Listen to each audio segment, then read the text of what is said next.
Geldi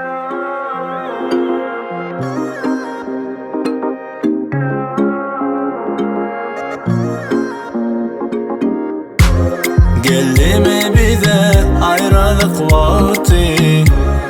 Özün saylamadın bilyen bu bahtı. Sen yüreğine çizgilerin korku. Bir sebep olurlar olmadım men ki.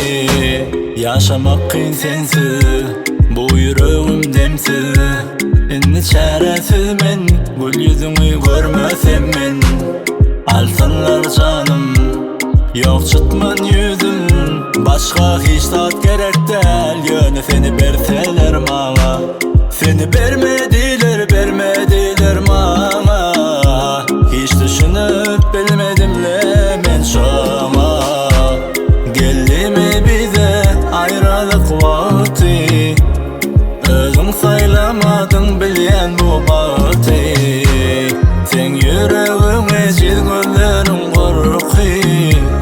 Bir sebep olurlar olmadım men ki.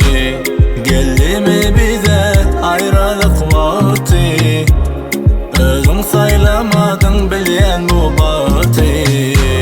Sen yüreğine çizgilerin korku.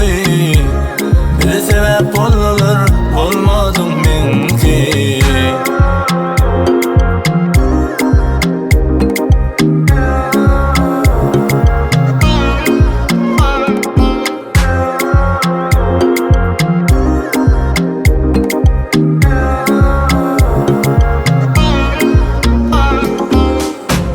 Seni söyledim şensiz, geçmez günüm sensiz.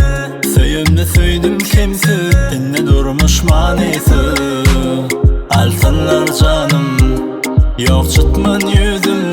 Başka hiç tat gerek değil. Yönü seni berseler bana. Seni vermediler bana. Hiç düşünüp bilmedimle men şoma. Geldi mi bize ayrılık vakti? Özün saylamadın bilyen bu bahtı. Sen yüreğine çizgilerin korku. Bir sebep olurlar olmadım men ki. Geldi mi bize ayrılık vakti? Özün saylamadın bilyen bu bahtı. Sen yüreğine çizgilerin